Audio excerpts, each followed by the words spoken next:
uNtuli uphume kwakhe emva kokuxabana noMaNkosi wayishaya imoto wayibhekisa kuMhlongo okungumngani wakhe omkhulu.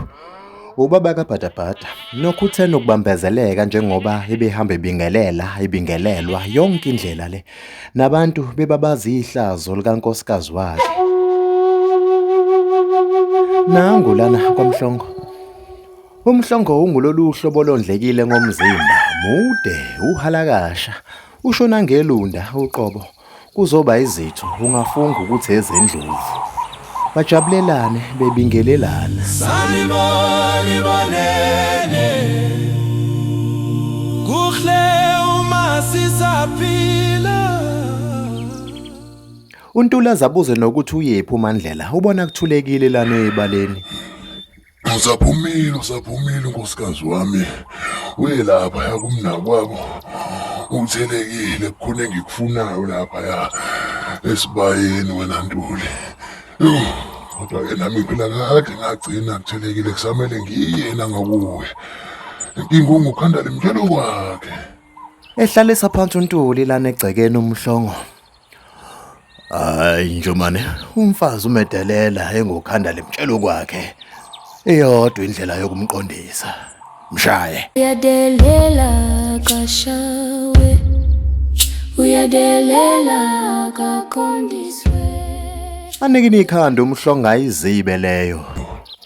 Uyabona weNtuli nokuba izimoto ziyangena emfuleni. Ngabe usuyangilekelela mngani wami ngale moto yakho. Ngiyolayisha isigubhu ezimbalwa zamanzi.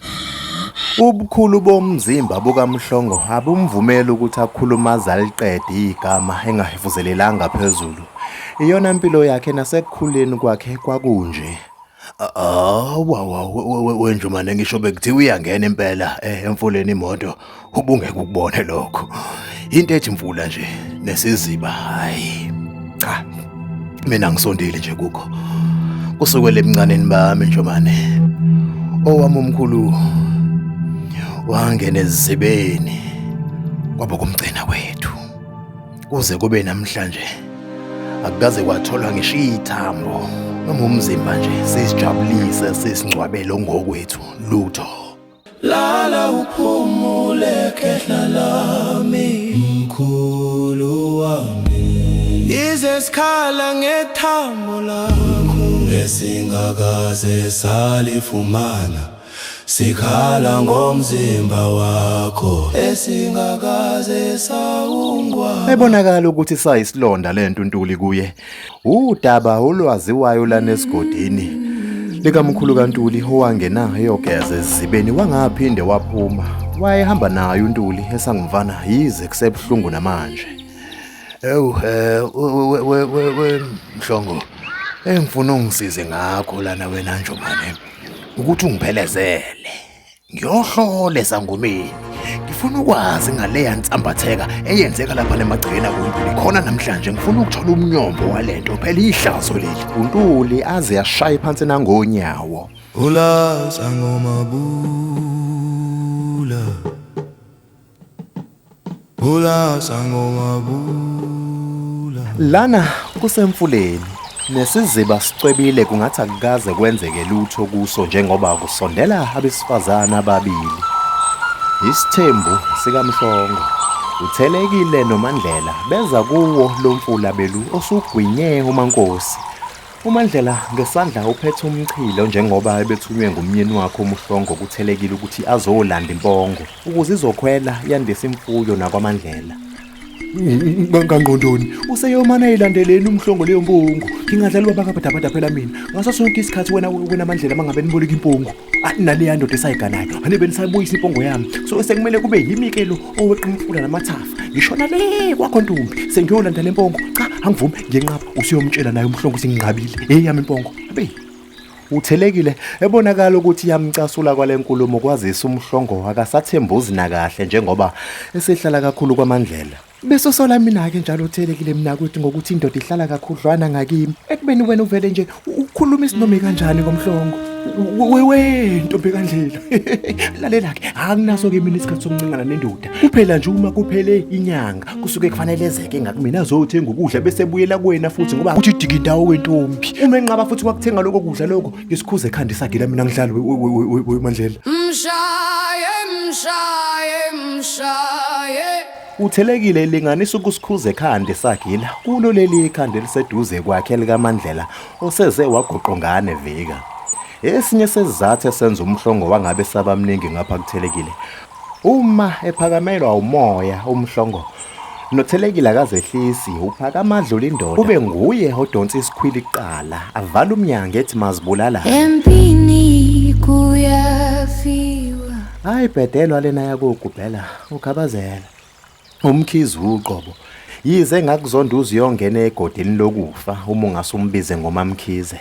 Unenkolelo yokuthi kuyamgugisa lokho. Ubizwa ngegama nangabantwana embala futhi kuyamchaza lokho. Futhi ngisacasukele kabona ntombi. Wena wangishiya ngibenguka wena wabona isipokisi kaNonkiloyi.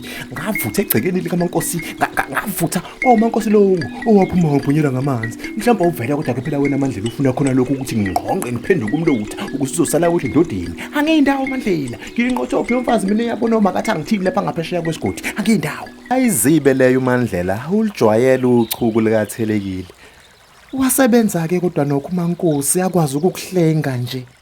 Hayi suka ngangivele ngizosinda mina. Ngisho kuthiwa kungiyeka nje ngangizosinda ke wentombi. Ngingumuntu osindayo nje mina. Angimfuni noma ngimbone kwentombi. Wangibhunyela ngamanzi abanda aqalo. Namhlanje ngiphethe umkhuhlane nje huye uMankosi. Ungangibhedeli mina wena weMandlela. uMandlela athathe abuze ukuthi wabonga yini kodwa uthelekile kuMankosi njengoba bema maqondana nesiziba. Ngangqondoni. Hayi usiyangibhedela ke manje wentombi. Ngibongani. Ingane yami yahlanya womnakwethu ihlanya ngekhanda namhlanje kuyo uMankosi unesazela. Kuhle futhi ngoba iyeza nenyanga kabadabada. Sizombuza namhlanje ukuthi wabonani la nezibeni leni yamhlanyisa ngekhanda. Usiyongazisela ke nomyeni wethu umhlongo ukuthi akofika umethanda. Uthelekile haphosa amehlo kuleli dwala abaya kulo nabakha kulo amanzi.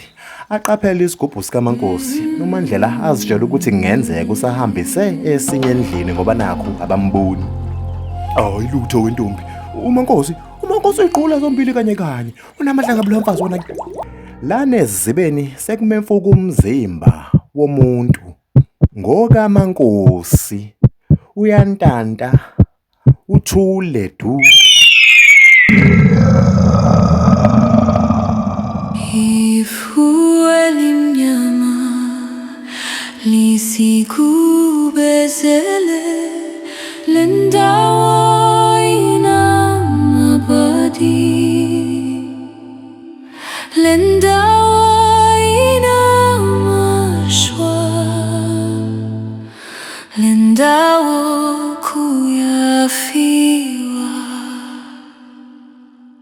siyafihla masonto onke